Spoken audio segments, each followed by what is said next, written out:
السلام عليكم ورحمة الله وبركاته، حبايب قلبي ومتابعين المحترمين. كل سنة وانتم طيبين وفي بيوتكم متهنين وبولادكم فرحانين يجعلكم من عوادنا. معلش بقى، يعتبر أنا بسجل الفيديو ده احنا في نهار رمضان. ربنا يتقبل منا الصيام والقيام وصالح الأعمال. وألف ألف ألف شكر للناس الحلوة، الناس المحترمة اللي تشتغل على الراس، ولاد الأصول. حبيبة قلبي حبيبتي الشيخ أم ناصر، ربنا يسعدك. هفضل أدعي لك لحد ما عاني اتغطى التراب. الله يسعدك ويبارك لك. الله يسعدك ويبارك لك يا شيخ عم ناصر، ويزيدك من نعم الله، اللهم امين يا رب العالمين. وبرضه ام فرح يا جماعة كان بتخش بالخير برضه وبتدي بالخير، فكل حي حر، كل حي حر. طبعا يا جماعة الخير، اللهم صل وسلم وبارك عليك يا حبيبي يا رسول الله. بشكر مستر عاطف الذهبي، انا كنت عاملة فيديو امبارح عليه. تعليقات في اللي تعليقات حلوة وفي تعليقات مش قد كده، فعادي مش مشكلة، خلي اللي يتكلم يتكلم. طبعا بشكر متابعين زاهية داوود، هم كل سنة وانتم طيبين وفي بيوتكم متهانين وبولادكم فرحانين. طبعا يا جماعة أنا بشكر كل اللي بيديها للحاج أبو أيمن إن ربنا يشفيه. هو امبارح خد الجرعة اللي هي الأولى، يعني امبارح يعتبر يا جماعة والله خد 6 أزايز. لسه الإشاعة اللي هي المسح الذري هتبان الأسبوع الجاي، ولسه قدامه كمان، يعني كل أسبوع ياخد جرعة. دعواكم إن هو ربنا يشفيه ويشفي كل مريض والله. هو راقد بره أهو. طبعا يا حبايب قلبي، اللهم صل وسلم وبارك عليك يا حبيبي يا رسول الله. ربنا يصلح حال العباد والبلاد وينصر شعب فلسطين وغزة والمسجد الأقصى وجميع الدول العربية. طبعا بقى يا حبايب قلبي، أنا ظلمت كتير من البني آدمة اللي هي لا تعرف، لا عندها رحمة ولا عندها تقوى ولا عندها أي حاجة في قلبها. انتوا عارفينها هي مين؟ أنا ما بجيبش اسمها عندي. اللي راح تعمل عمرة بقول لك رايحة فيا حاجة يا ام شال قطيفة، رايحة أزور النبي والكعبة الشريفة. العمرة دي لها شروط يا جماعة الخير، العمرة دي لها شروط. أنا قبل ما أمشي وأشوف أنا ظالمة مين، أخلي الناس دي تسامحني. مش ربنا سبحانه وتعالى يا جماعة، ما هو ربنا بيسامح، ده النبي عليه أفضل الصلاة والسلام صلوا عليه، كان بيستغفر في اليوم 100 مرة، 70 مرة و100 مرة. واحنا كلنا مش مخطوئين، احنا كلنا مش مخطوئين من الذنوب ومن الخطايا. فانا لما اروح مثلا ربنا يكرمني بعمرة، والعمرة جات لهم ببلاش على سيرة زاهية وعلى سيرتي وعلى سيرة الناس كلها، فالعمرة ديك مش مقبولة. طب وانت ليه يا ام ايمن بتقول ايوه مش مقبولة؟ انا بالنسبة لي انا مش مسامحاها يا جماعة. انا مش مسامحاها، لا هي ولا اللي معاها ولا متابعينها ولا اي حد معاها، لا دنيا ولا اخره اسامحها. تروح العمرة ان شاء الله، تروح كل يوم تزور النبي وتيجي، بس انا مش مسامحاها. انا مش مسامحاها لان هي خطأت في حق كتير، وشتمتني وغلطت فيا وقالت لي كلام مش فيا، واللي فيا ما يزعلنيش. تعالوا اسأل علينا هنا، شوفونا احنا عاملين ايه. اتبلت عليا بكلام، قطعت رزق ورزق الاولاد، بقت تتريق على الراجل اللي عيان. يعني ده ربنا مش هيسامحها؟ ايوه هتروح، هتروح وهتعمل العمرة وهتزور وهتتمتع، بس انا من جوايا مش مسامحاها. في تعليق داخلي دلوقتي بيقول لي وانت تعرف منين ان هي العمره مقبوله؟ لا مش مقبوله ومش هتتقبل، ولو راحت وجت برضه مش مقبوله، لان انا بس، مش انا بس، زي مش مسامحاها، ولا حبيبه بنت مصطفى ولا غيرها ولا غيرها، ولا مسامحينها لا دنيا ولا اخر. دي كفايه قطعت الارزاق، دي كفايه واكل مدمر علي الدهود، هي دي اس البلاوي في علي الدهود. انت بتتكلم وانت صايمه كده؟ ايوه انا بتكلم، ايوه انا بتكلم. كفايه ان هي دمرتني، كفايه ان قطعت رزق ورزق الايتام، كفايه ان بهدلتني، كفايه ان اهانتني، وبعد ده كله هسامحها؟ مش مسامحاها لا دنيا ولا اخره. انا بقول لكم اهو، ولا في حد مسامحها على اليوتيوب. اوعى تفكر ان شويه اللي هم الحنكش اللي وراها دول، اللي هم بيحنكشوا لها، هم دول بس اللي هم عارفين هي اساسها ايه، بس هم بيحنكشوا وخلاص. لكن عليات اليوتيوب بكرهها، عليات الناس بتكرهها. والعمره دي واخدينها شحاته، شحاته وتسول. ما صدقوا كلم ام فالح، يا حاجه ام فالح احنا طالبين منها عمرك ده. التانيه بقى اللي اسمها بخلوصه دي، اللي اسمها بخلوصه، اللي بتقول لك انا بنت مش عارفه فلان وبنت علان وبنت تركان، فجايه لهم ببلاش. يلا هنروح نزور. رايحين عند السيد البدوي، رايحين عند سيدنا الحسين، رايحين عمر افندي على راي اسامه، بيروحوا يعملوا ده بيروحوا ياكلوا صينيه ابو لهب ويشتموا ويسبوا الاعراض ويجوا. هي دي بقى العمره؟ هي دي العمره اللي النبي وربنا عز وجل قال عليها اللي لها خشوع ولها شروط ولها كل حاجة يا جماعة. أنا لما جت قبل كده أي حد بيجي يطلع عامة، مش هذكر أسامي، بقول لا احنا نقول أنا سامحيني، سامحيني يا فلانة، سامحيني يا علانة، لكن قال لي ما بيعملوا ده، لكن ربنا برضو مش هيقبل منهم. ربنا وانا مش مسامحهم، حتى لو ربنا قبلهم انا مش مسامحاهم. اللي بيطلعوا ناس على الناس يشتموه، يطلعوا رجاله يشتموه، وزي ما انت شايفه كده، وياخدوا فلوس يحطها في بطونهم على سب الاعراض. يكفى بس زاهيه اللي واكلاها اصله وارضيه وهي مش عامله لها حاجه، وزاهيه قالت بلسان انا مش مسامحاه، وانا مش مسامحاك، وانا مش مسامحاك. انا كنت عملت لها عشان طلعت عن طاعم وان انا بقول زاهيه مظلومه؟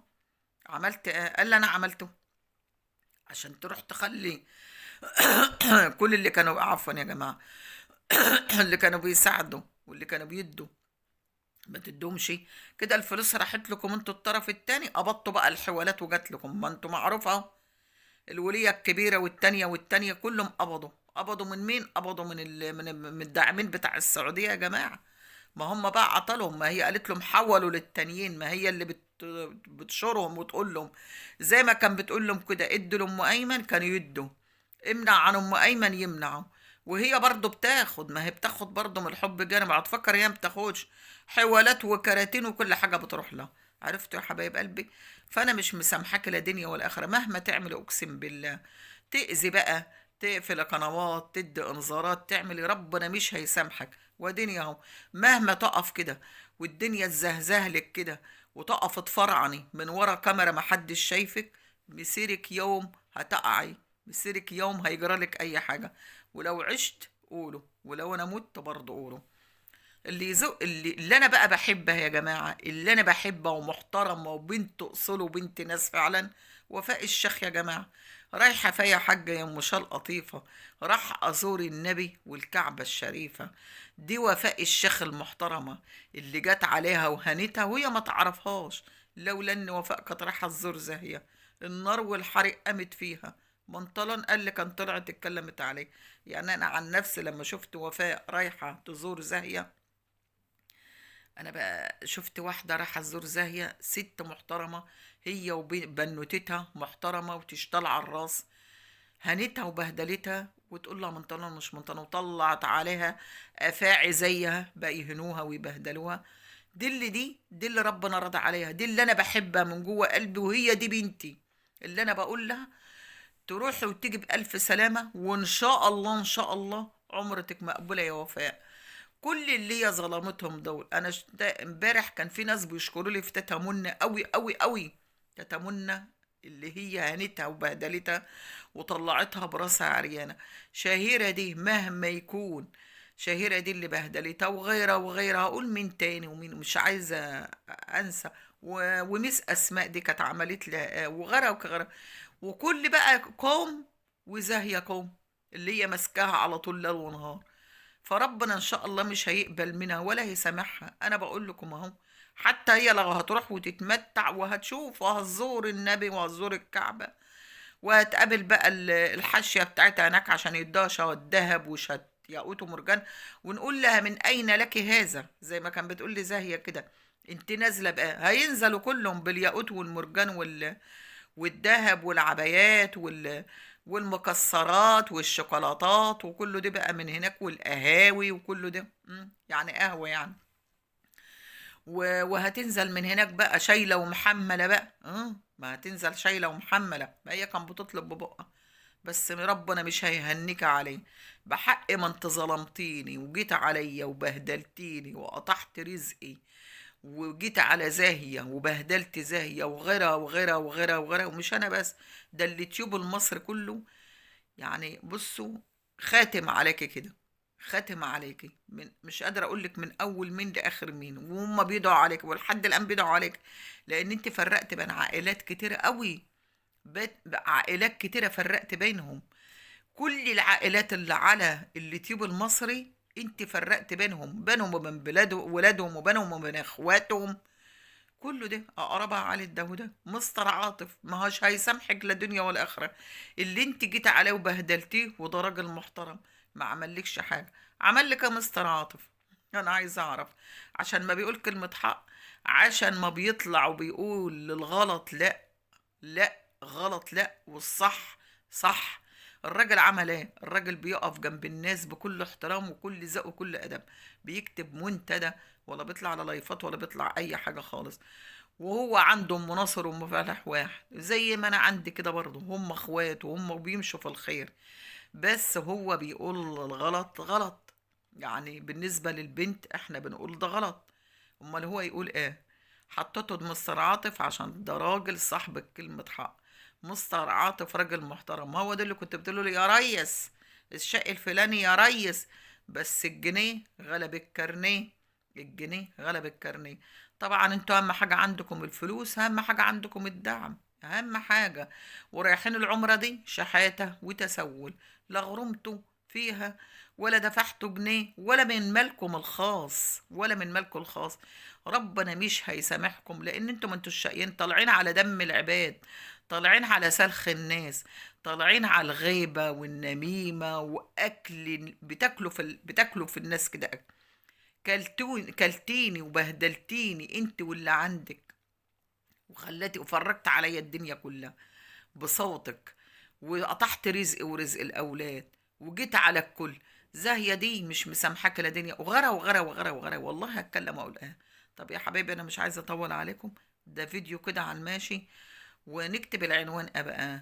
أنا حاطة كده صور الزاهية ومين ووفاء حبيبة قلبي، تروح وتيجي بألف سلامة يا وفاء. ودعوتك يا قلبي هناك كده عند النبي عليه افضل الصلاه والسلام، ان يشفي لي الحاج ابو ايمن اللي انت الراجل رقد عينه وانت بتشتمي فيه. يعني ايه الراجل كان رقد عينه وانت بتشتمي فيه، وهو ما مش مسامحك لا دنيا ولا اخره. راجل بين ايادي الله مش مسامحك ولا دنيا ولا اخره يا افعى.